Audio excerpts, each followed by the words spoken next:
Olá, meu irmão, minha irmã, meu amigo, minha amiga, que a maravilhosa graça e paz do nosso Senhor e Salvador Jesus Cristo seja sobre a sua vida e sobre a sua casa. Eu louvo a Deus pela oportunidade que o Senhor tem nos dado de mais uma vez estarmos juntos, de mais uma vez podermos juntos orar, meditar na palavra santa e bendita do Senhor. E que essa palavra maravilhosa, que essa palavra bendita, de fato, ela seja um bálsamo no seu coração. Ela seja um instrumento de Deus, porque é a palavra de Deus, para exortar o seu coração, se preciso for, para acalentá-lo. Que essa palavra possa encontrar o seu coração, a sua alma e a sua mente disposta, disponível, e que o Espírito Santo de Deus, então, possa fazer com que esta bendita e santa palavra ela possa produzir os frutos que Deus mesmo entende que é necessário para a sua vida. Que Deus te abençoe e que essa palavra de fato possa vir a abençoar a sua casa e toda a sua família. Eu queria convidar você para nós lermos uma porção da Escritura Sagrada. E a nossa meditação hoje ela se encontra num salmo muito conhecido, o Salmo de número 91. E nós faremos a leitura dessa porção, deste texto da Palavra de Deus. Você pode acompanhar aí na sua Bíblia, no seu celular, mas o texto também vai ser exposto aqui para facilitar então a sua leitura e o acompanhamento do texto. Então acompanhe aí, a palavra do nosso Deus nos diz assim no Salmo 91, nós vamos ver todo este salmo. Aquele que habita no esconderijo do Altíssimo e descansa à sombra do Onipotente, diz ao Senhor: Tu és o meu refúgio e a minha fortaleza, o meu Deus em quem confio. Pois ele livrará você do laço do passarinheiro e da peste perniciosa.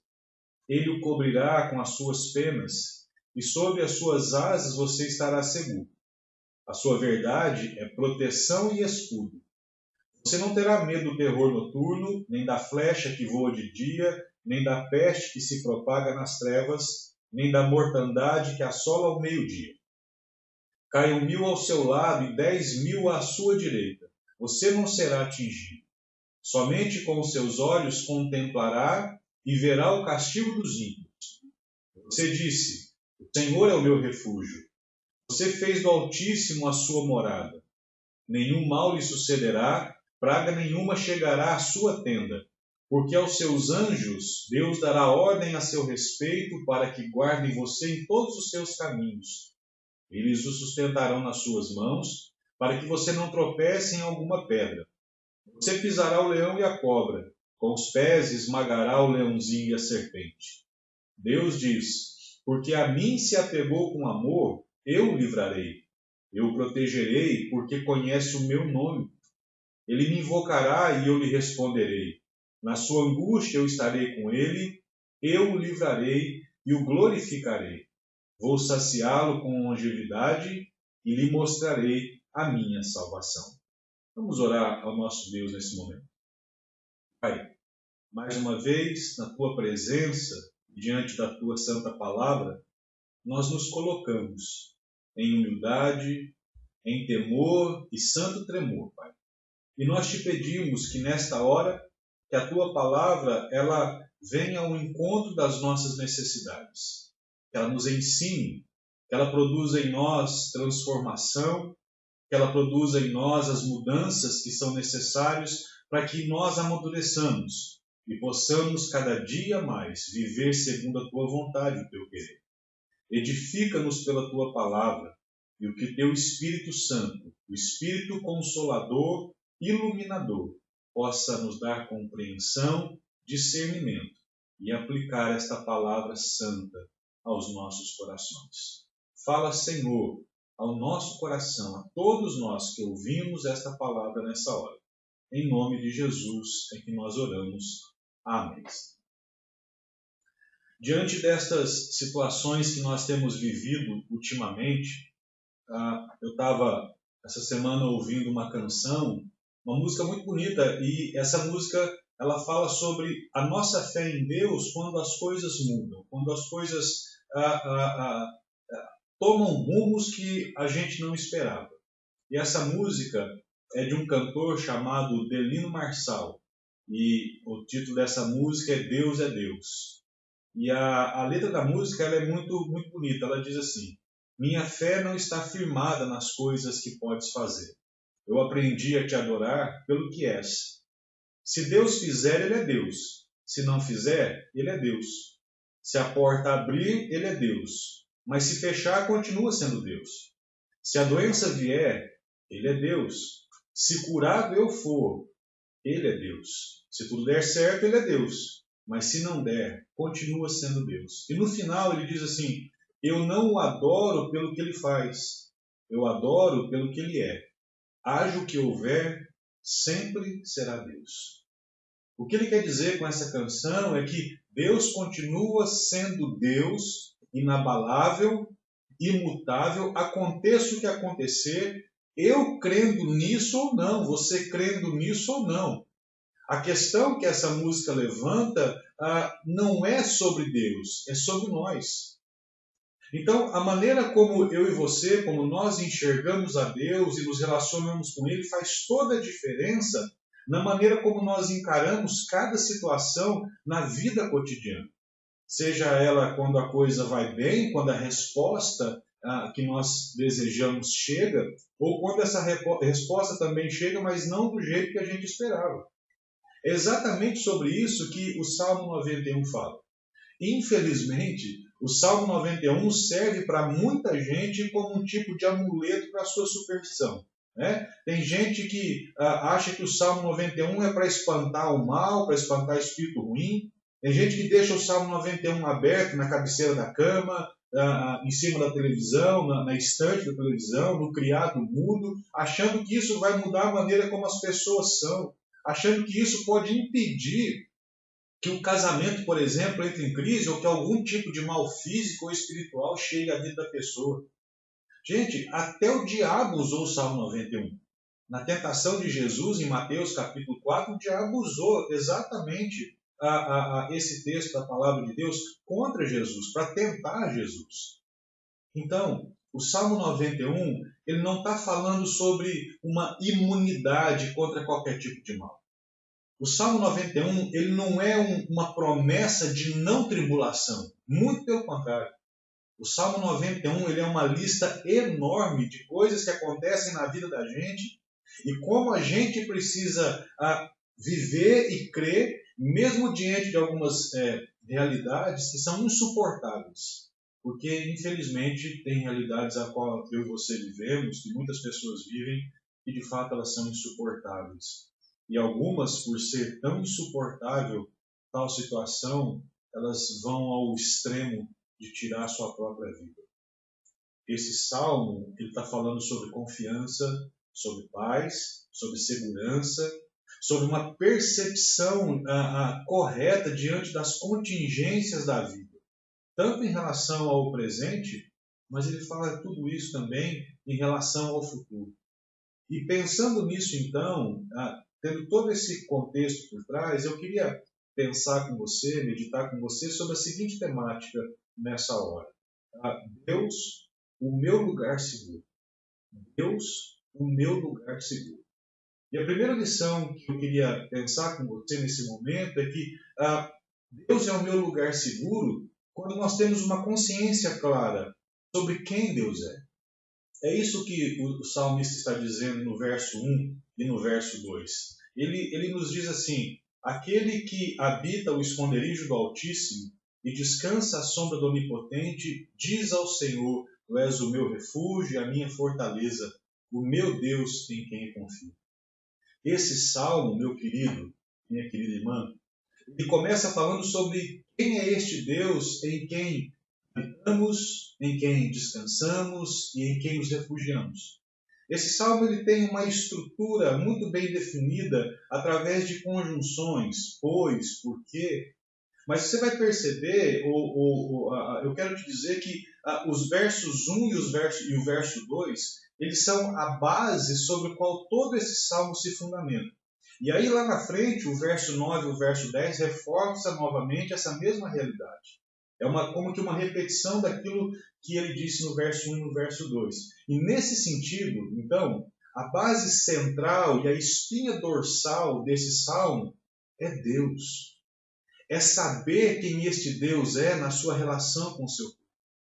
E é por isso que o salmista, ele começa o salmo falando a respeito dos nomes de Deus. O salmista aqui, ele destaca os nomes de Deus. Eles são conhecidos pelos leitores a quem o salmista está direcionando o seu escrito. A aliança de Deus com Abraão, o chamado de Moisés para a libertação do povo de Israel, do Egito. Ele quer trazer à memória desse povo que Deus é o Deus que fez alianças com eles, que fez uma aliança com ele no passado. Ele chama esse Deus, o nome de Deus, de o Altíssimo, o Todo-Poderoso. Ele usa a palavra Yahvé, a palavra Senhor. Ele usa a palavra Deus aí no sentido de que, como sendo assim, foi assim que Deus se revelou a esse povo, e particularmente a Moisés no Monte Horebe. Esses nomes não são nomes aleatórios. O salmista não está usando essas palavras simplesmente para embelezar o seu escrito. Tem vínculo, cada nome desse tem vínculo com a história deles e revelam quem é esse Deus que o salmista descreve como sendo a sua morada e o seu refúgio. O salmista simplesmente poderia dizer Deus. Ele poderia simplesmente usar uma única palavra, mas ele quer mostrar que o seu refúgio, que a sua fonte de descanso não se encontra em qualquer fonte de segurança, mas naquele que tem todo o poder, toda a glória, toda a majestade, todo o domínio, todo o governo, toda a segurança e que é eterno. É isso que cada um desses nomes que o salmista cita quer dizer.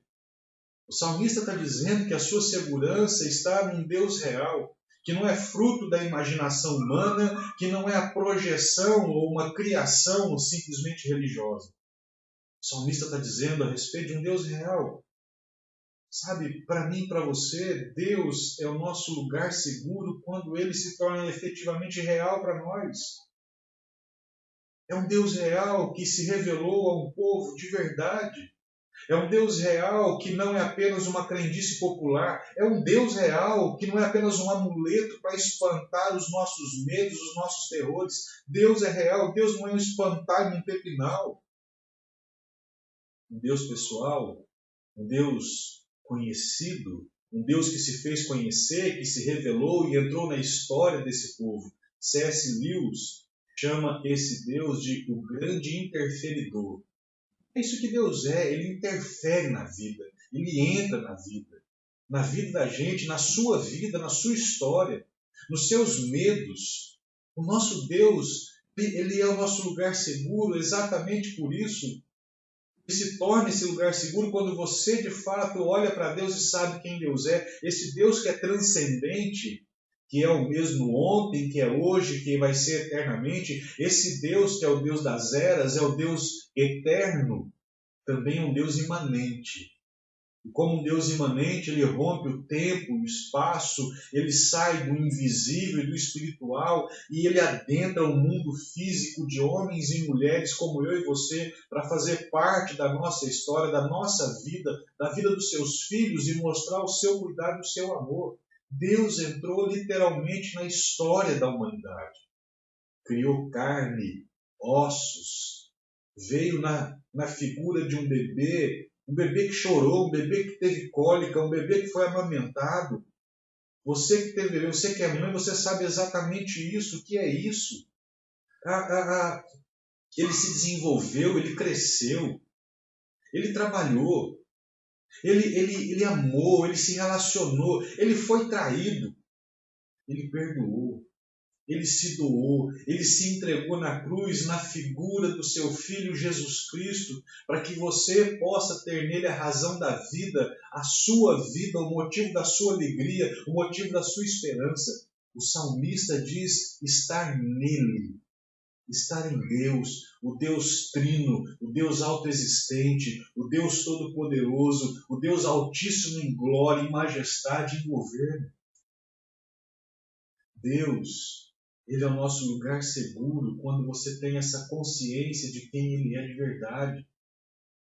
Estar em Deus significa conhecê-lo, significa entregar a sua vida a Ele, é tê-lo como a razão da sua vida. Jesus disse isso. Jesus disse que o seu desejo era que os seus discípulos estivessem nele e no Pai, assim como ele estava no Pai. João 17, verso 20 e 21, nos diz assim: não peço somente por estes, pelos discípulos, mas também por aqueles que vierem a crer em mim, por meio da palavra que eles falarem, a fim de que todos sejam um, e como tu, ó Pai, está em mim, e eu em ti, também eles estejam em nós. Meu querido, minha querida irmã, estar em Deus é ter a nossa vida entregue a Ele através de Jesus Cristo. Estar em Deus é ter uma vida totalmente transformada.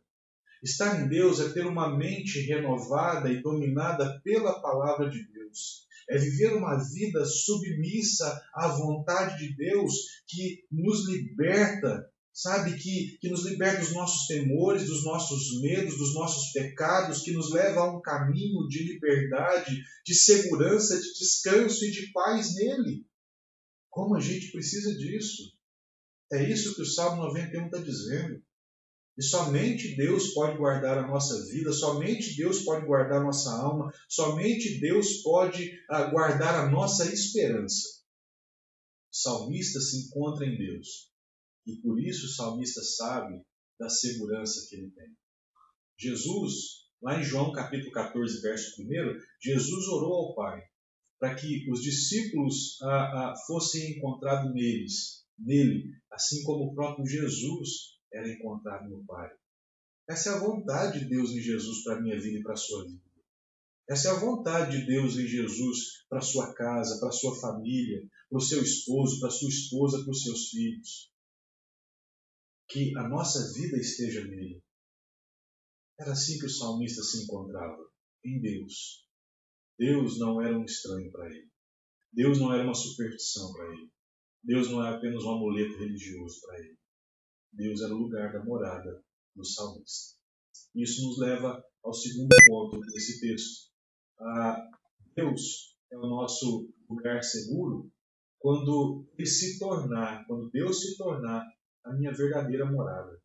É isso que diz os versos 3 ao verso 10, mas eu coloquei aí para você apenas o verso 9 e o verso 10 como resumo disso.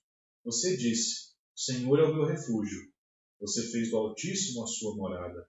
Nenhum mal lhe sucederá, praga nenhuma chegará à sua tenda. Não é apenas uma questão temporal.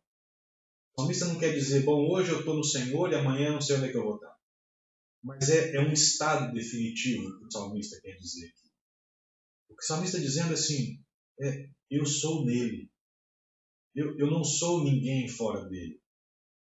Minha vida não faz nenhum sentido à parte de Deus. Deus não é um adendo da minha vida.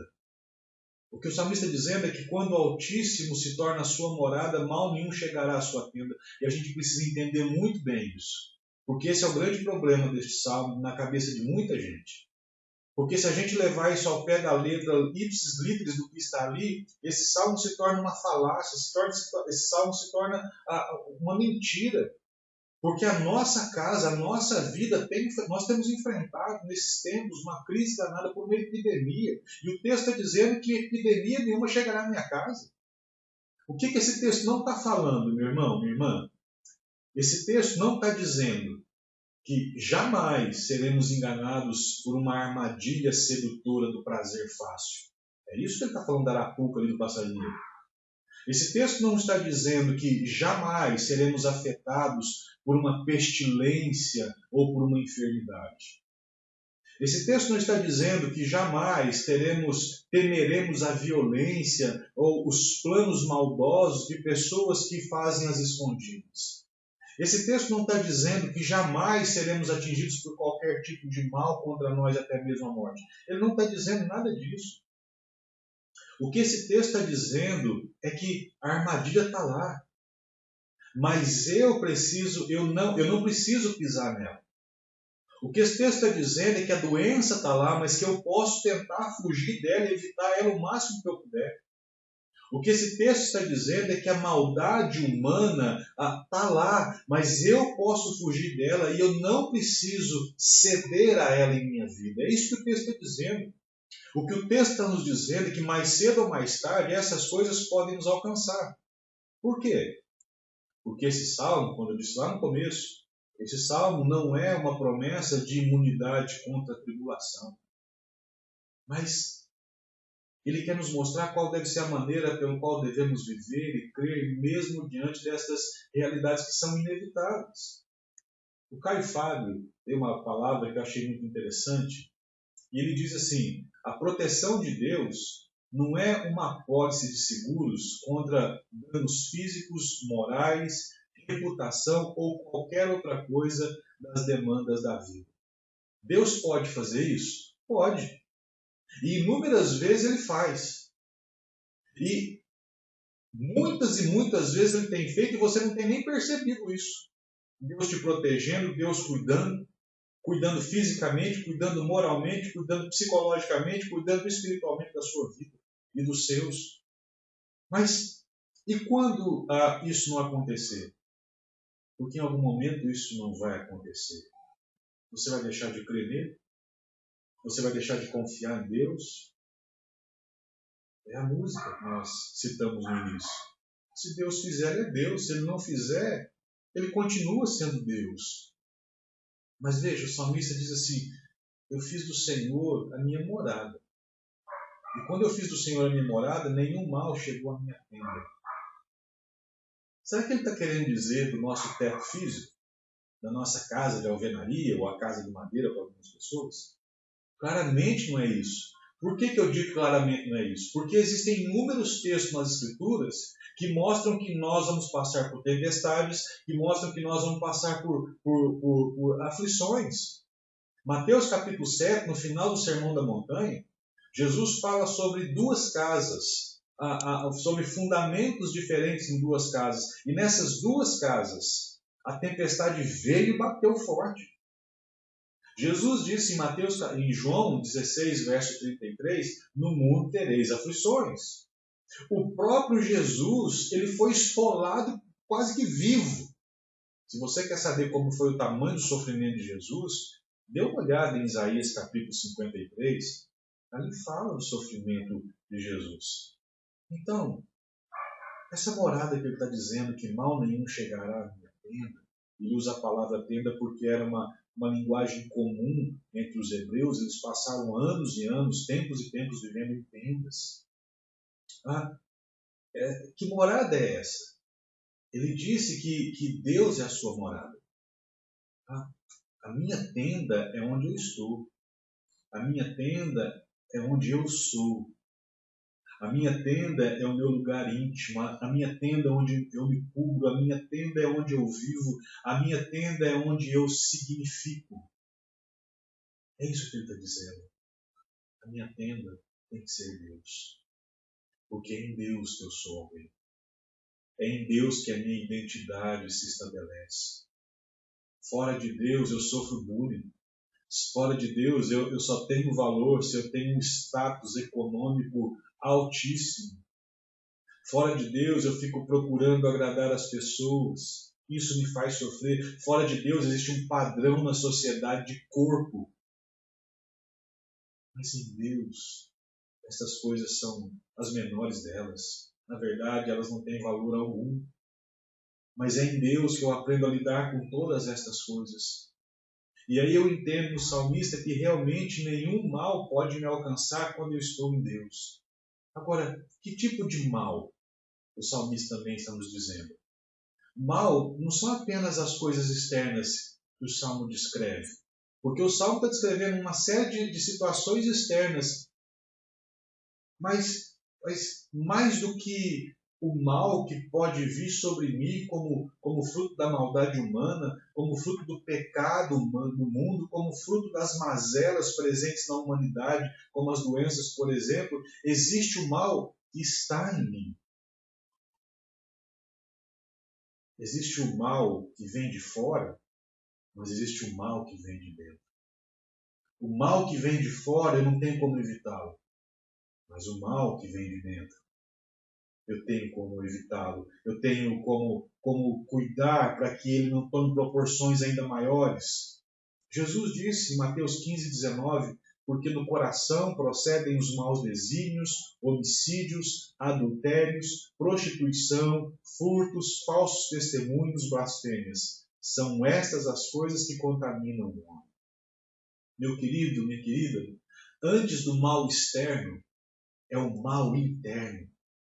O meu pecado, as minhas inclinações para viver longe de Deus, de fazer coisas que desagradam a Deus, o meu coração cheio de raiva, cheio de ódio, cheio de desejo de vingança, o meu coração cheio de perversidades, o meu coração cheio de imoralidades, cheio de lascívia, cheio de falta de perdão, o meu coração egoísta, o meu coração orgulhoso, o meu coração avarento, o meu coração altivo, o meu coração arrogante.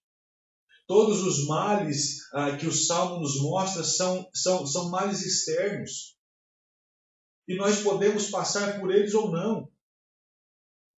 Mas eu não deveria temer mais aquilo que no máximo pode ferir o meu corpo ou matar o meu corpo, mais do que temer aquele que pode matar a minha alma e levar para o inferno.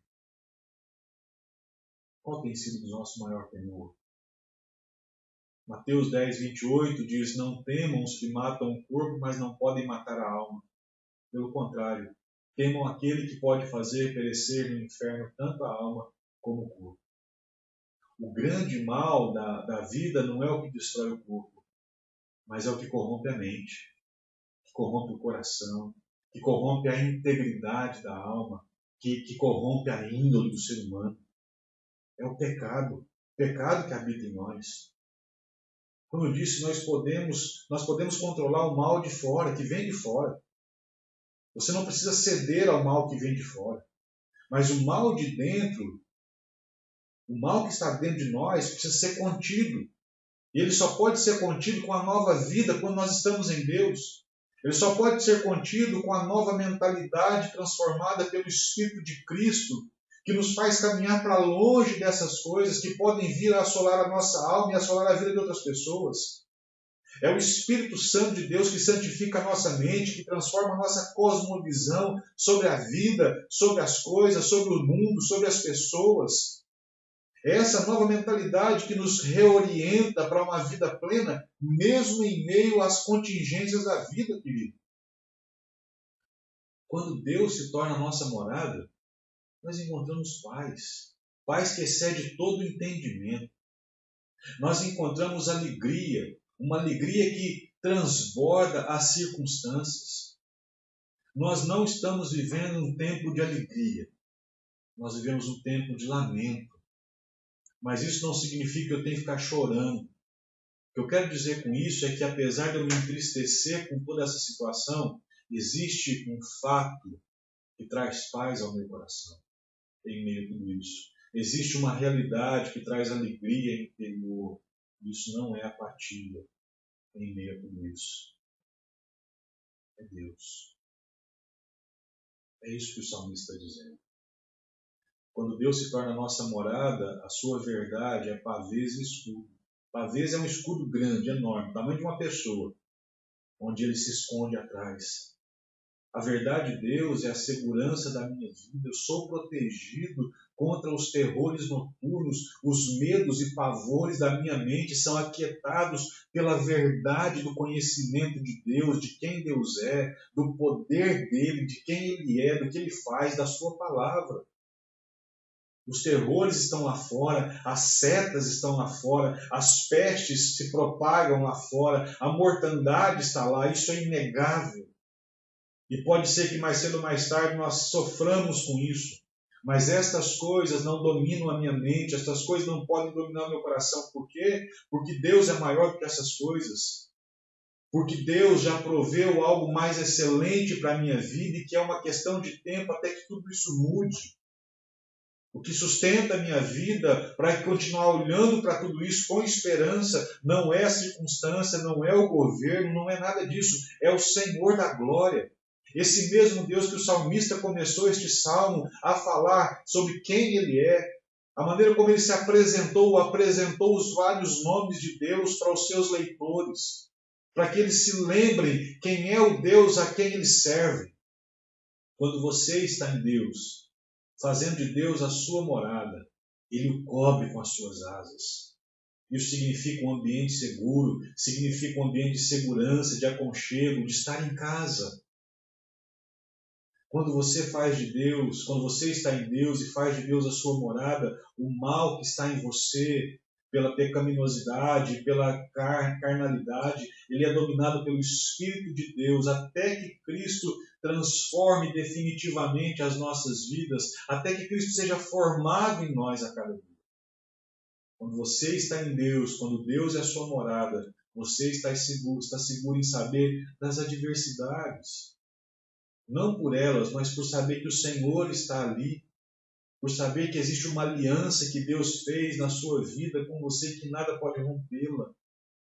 Quando você está em Deus, quando você faz de Deus a sua morada, quando a sua identidade está em Deus, você sabe que Deus usará os meios ordinários e extraordinários, os meios naturais e sobrenaturais, inclusive os anjos, como ele diz no texto, para o teu bem. Deus é o lugar seguro da nossa vida. E ao saber disso, ao ter essa consciência clara sobre quem Deus é, ao ter essa consciência de que em Deus eu sou, em Deus eu me encontro, em Deus a minha identidade se estabelece, em Deus a minha segurança se firma, isso nos leva para o último ponto dessa mensagem, que é: Deus é o lugar seguro, o meu lugar seguro, porque Deus se encarregará de cuidar pessoalmente daqueles que lhe pertencem. Verso 14 ao 16 diz assim: Deus diz: porque a mim se apegou com amor, eu o livrarei. Eu o protegerei, porque conhece o meu nome. Ele me invocará, e eu estarei com ele. Eu o livrarei e o glorificarei. Vou saciá-lo com longevidade, e lhe mostrarei a minha salvação. O Salmo, meu querido, ele termina com uma expressão de segurança total. Ele diz assim: porque a mim se apegou com amor. Não sei se você percebeu, mas o Salmo muda o tom. O tom da fala muda. Sai o salmista e vai para Deus. Parece que é o próprio Deus que fala agora. É Deus em primeira pessoa falando. E agora, nesse momento, não é mais o salmista testemunhando a respeito da sua fé em Deus, mas agora é Deus provando, compartilhando e prometendo a sua segurança, prometendo resposta à oração, prometendo a sua presença na angústia, prometendo o seu livramento, prometendo glorificação, prometendo longevidade, prometendo salvação. É Deus que está dizendo isso agora. É Deus quem fala isso para poder aquietar o seu coração e firmar a sua fé nele. Quando nós conhecemos a Deus, e aí eu estou dizendo a respeito de salvação, quando nós entregamos a nossa vida ao Senhor, quando nós olhamos para Cristo como nosso maior objeto de amor, maior do que eu amo a minha esposa, eu amo a Cristo. Eu amo mais a Cristo do que amo meus filhos. Eu amo a Cristo mais do que amo os meus projetos pessoais, do que amo o meu trabalho, a minha profissão. Eu amo a Cristo mais do que qualquer outra coisa. É isso que a salvação faz. Ou essa é uma característica da salvação. Então, quando nós conhecemos a Deus, quando a nossa vida, a nossa identidade, os nossos valores, a nossa segurança, elas estão nele, quando nós fazemos dele a nossa morada, nenhum mal chegará à nossa tenda. Nenhum mal sucederá, mesmo que eu morra do coronavírus. Por quê? Porque nada pode me separar do amor de Deus. Vê como isso é diferente? Quando Deus é a minha vida, quando a minha vida está em Deus, nenhum mal me sucederá. Nenhum mal chegará à minha casa, mesmo que eu morra do jeito que for. Mesmo que eu passe por qualquer tribulação. Por quê? porque nada, absolutamente nada, pode romper esta aliança de amor que Deus fez comigo. Jesus e os seus discípulos se apegaram a Deus com amor. Foram guardados por Deus, apesar de crucificados, apesar de decapitados, de martirizados. Nenhum mal lhe sucedeu. O apóstolo Paulo entendeu muito bem isso de uma maneira tão clara e tão simples, quando ele diz assim: para mim, o viver é Cristo e o morrer é lucro. Estar com Cristo é incomparavelmente melhor.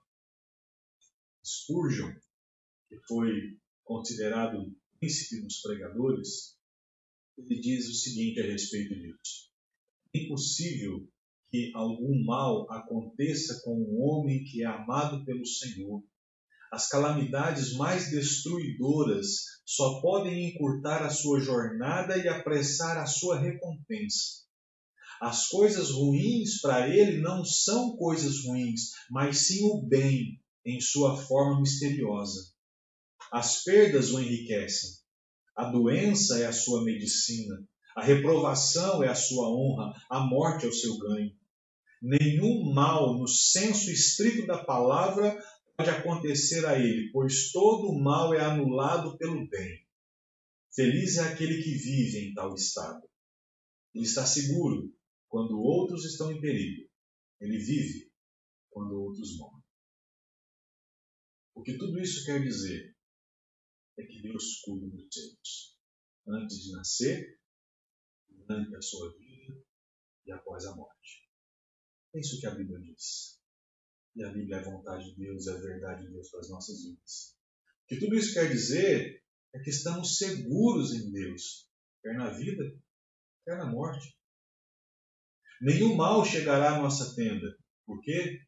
Porque o Senhor é a nossa morada. O sacrifício e a ressurreição de Jesus Cristo nos garante esta esperança de uma nova realidade, sem todas essas contingências que a gente enfrenta hoje. Jesus Cristo é a resposta de Deus a tudo isso. O Salmo, ele nos leva à presença de Cristo. O verso 15 e 16 fala exatamente sobre isso. É por isso que o salmista usa as palavras glorificarei salvação. Esse salmo se cumpre em Cristo. Paulo disse isso, porque todas as promessas de Deus têm nele o sim. Por isso também, por meio dele, se diz o amém, para a glória de Deus por meio de nós. 2 Coríntios 1:20. Mas Paulo cria nisso quando ele estava perto da sua morte. Uma coisa é você crer nestas coisas quando está tudo bem. Outra coisa é você crer nisso quando a morte está chegando. E ele diz sobre isso em 2 Timóteo 4:8, quando ele fala: desde agora me está guardada a coroa da justiça, que o Senhor, reto juízo, me dará naquele dia. E não somente a mim, mas também a todos os que amam a sua vida. Meu amado irmão, minha amada irmã, a nossa morada não é aqui. A nossa morada é o Senhor. Nele habitamos, nele descansamos, nele nos refugiamos, nele confiamos e viveremos com ele. Concluindo essa mensagem, o Salmo 91, então, ele não é uma promessa de antitribulação, de anti-acidentes, de anti-fatalidades. Ele é uma palavra anti-inferno. Ele é uma palavra anti-desespero. Ele é uma palavra anti-medo, por causa do Rei da Glória, porque estamos no Rei da Glória. Paulo expressou muito bem isso em Romanos capítulo 8, quando ele diz assim: porque para mim tenho por certo que os sofrimentos do tempo presente não podem ser comparados com a glória a ser revelada em nós. Que diremos então à vista dessas coisas? Se Deus é por nós, quem será contra nós? Quem nos separará do amor de Cristo? Será a tribulação, ou a angústia, ou a perseguição, ou a fome, ou a nudez, ou o perigo, ou a espada? Porque eu estou bem certo de que nem a morte, nem a vida, nem os anjos, nem os principados, nem as coisas do presente, nem do porvir, nem os poderes, nem a altura, nem a profundidade, nem qualquer outra criatura poderá nos separar do amor de Deus que está em Cristo Jesus, o nosso Senhor? Nesse sentido, nenhum mal nos sucederá. Por quê? Porque conhecemos a Deus. E porque conhecemos a Deus, confiamos em Deus e Deus se tornou a nossa vida, a nossa morada. Somos nele. Assim, seguros do seu cuidado pessoal, nada pode nos separar do seu amor e do seu cuidado nessa vida e depois da morte. Que o Salmo 91 seja uma realidade na sua vida. Que Deus do Salmo 91 seja uma verdade na sua vida. Que Deus te abençoe e que a sua graça possa inundar a sua vida e te trazer cada vez mais perto. Amém.